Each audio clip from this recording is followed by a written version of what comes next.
سب سے اعلیٰ درجے کا اسلام کیا ہے؟ من سلم المسلمون من لسانہ و یدہ۔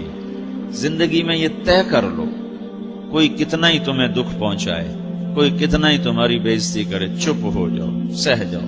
مرنے والے کی کیا عزت، کیا ذلت، میں نے تو مر کے دیکھا ہے، اور مجھے یہ حدیث سمجھ میں آئی ہے بڑی اچھی طرح، موتوا قبل ان تموتوا، کہ مرنے سے پہلے مر جاؤ۔ اس وقت اگر میں مر جاتا تو مجھے کوئی گالیاں دیتا تو مجھے کیا نقصان تھا، اور مجھے کوئی نعرے لگاتا میرے لیے تو میرا کیا نفع تھا۔ تو مرنے سے پہلے مر جاؤ۔ کوئی تمہیں برا بھلا کہے تو تمہارا کیا نقصان ہے، تمہیں کوئی واہ واہ نعرے لگائے تمہیں کیا نفع ہے۔ اگر اللہ راضی ہے تو مردہ باد اور زندہ باد سے بے نیاز ہو۔ ابو ذر رضی اللہ تعالیٰ عنہ کو ایک آدمی نے گالیاں دی تو انہوں نے فرمایا، بیٹا ایک گھاٹی آگے آ رہی ہے، اس میں گر گیا تو جو کچھ کہہ رہے ہو اس سے بھی زیادہ کا حقدار ہوں، اور اگر پار ہو گیا تو تیری گالیوں سے مجھے کوئی فرق نہیں پڑتا ہے۔ من سلم المسلمون من لسانہ و یدہ موتوا قبل ان تموتوا۔ چونکہ آج کل اخلاق ہیں انتقامی، معاف کرنے والے اخلاق ہیں نہیں، انتقامی اخلاق ہیں۔ ہمارا معاشرہ انتقامی ہے، اچھا کرو گے تو ہم اچھا کریں گے، برا کرو گے تو ہم برا کریں گے، جیسا کہو گے ویسا ہم سے سنو گے۔ یہ ہمارا ماحول ہے، یہ ہمارا۔ ایک ماں کہہ رہی تھی دوسری ماں کو، میرے پترا کدی کسی نے وقت سلام نہیں کیتا، بڑے فخر سے کہہ رہی ہے، ہمارے اپنے گاؤں کی بات، میرے پترا کدی نہیں کسی نے وقت سلام کیتا، مائی جڑا کرے انہوں کریں دیں، جڑا نہ کرے انہوں پوچھ دے ہی کوئی نہیں۔ یہ وہ فخر سے کہہ رہی ہے۔ جو سب سے بڑا عیب ہے وہ سب سے بڑا فخر بنا ہو۔ میرے پترا کدی نہیں کسی نے وقت سلام کیتا۔ جب ماں باپ نے یہ سبق دیا تو اولاد کا کیا قصور ہے؟ ہمارا معاشرہ انتقامی ہے، ایک کی 10 سنانے کا ماحول ہے، تو آپ 100 کی ایک بھی نہ سناؤ۔ احنف بن قیس رضی اللہ تعالیٰ عنہ پہ ایک آدمی نے چڑھائی کر کہنے لگا، ایک سناؤ گے نا تو 10 سنو گے میری طرف سے۔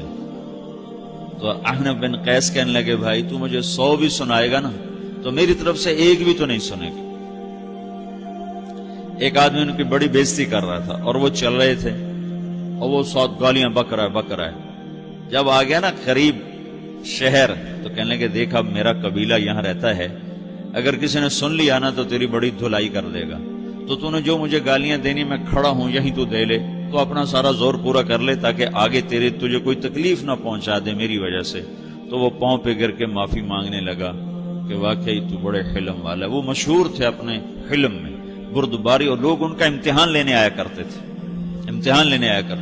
کہ بھئی کوئی ہے جو احنف کو غصہ دلا دے، تو لوگ ناکام ہو جاتے تھے، ان کو غصہ نہیں آتا۔ ایسے ایک عرب سردار گزرا، معن بن زائدہ، وہ بھی اپنے حلم میں بڑے مشہور تھے۔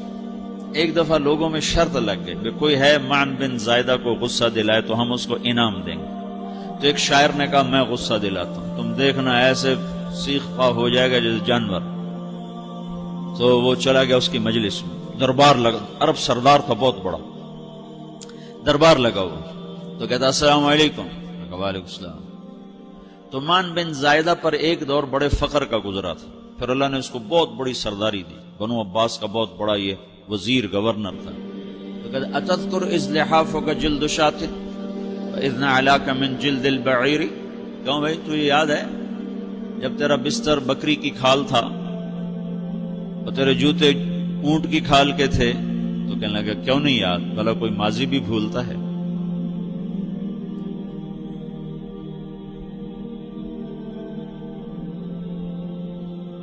تو وہ کہنے لگا، پہلا وار تو خطا گا، کہ سبحان الذی اعطاک ملکا وعلمک الجلوس علی السریر، تو پھر ساری تعریفیں تو اللہ کی ہیں جس نے تیرے جیسے کو تخت پہ بٹھا دیا۔ کہاں بھئی ساری تعریفیں اللہ کی ہیں، میری تو کوئی اوقات نہیں۔ تو کہنے لگا، سأرحل عن دیار انت فیہا وان جار الزمان علی الفقیر، جہاں تیرے جیسا حکمران ہو وہاں مجھے رہنا گوارا ہی نہیں ہے، میں یہاں سے چھوڑ کے نکل جاؤں گا چاہے کتنی تکلیف اٹھاؤں۔ بڑے دربار میں یہ ایک گورنر اور وزیر سے بات ہو رہی ہے، تو وہ کہتا ہے اچھا بھائی اگر تو ہمارے پاس رہے گا تو ہم تیرا اکرام کریں گے، اور اگر تو جانا چاہتا ہے تو پھر رافقت کا سلام، تو وہ یہ بار بھی خالی گیا تو کہنے لگا فجد لی ابن ناقصۃ بمال،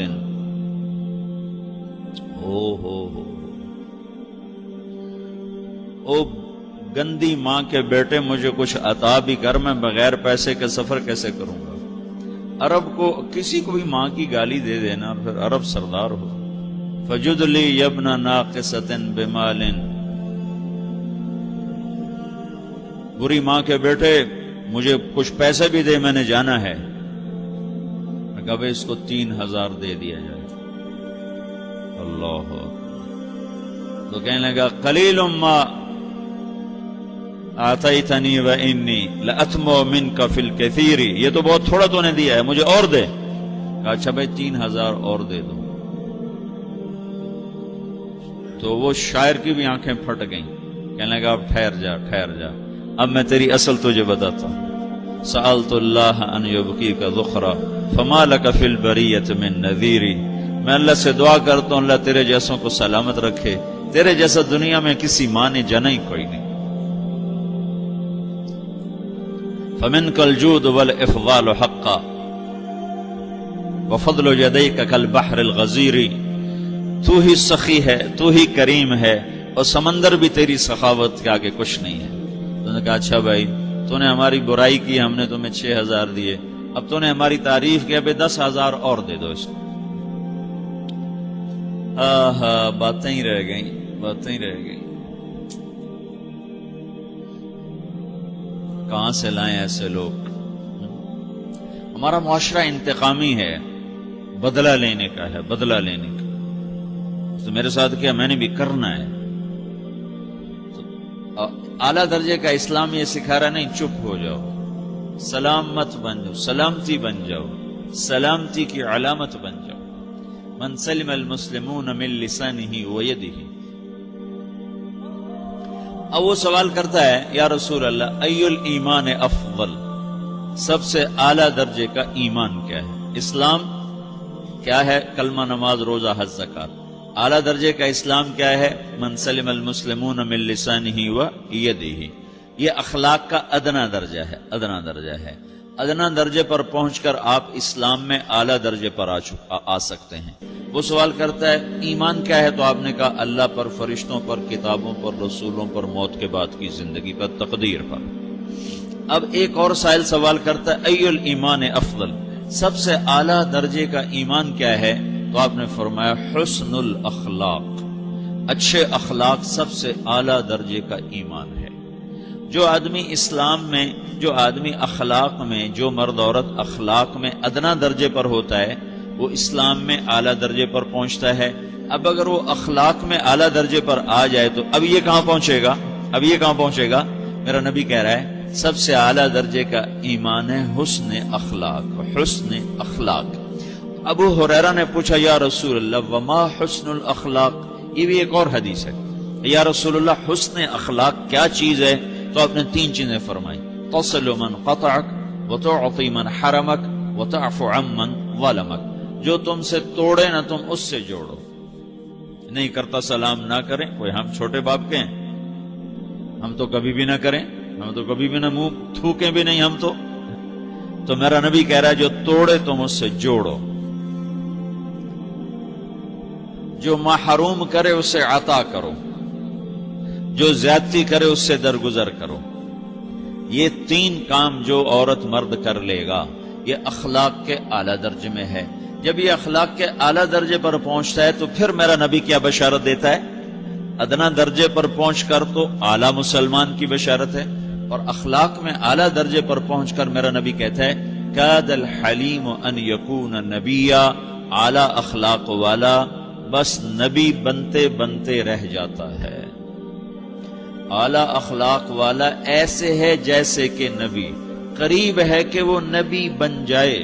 یہ تو ہے نا ترجمہ، لیکن ہم ہمارے اردو میں کہتے ہیں وہ نبی بنتے بنتے بنتے رہ گیا.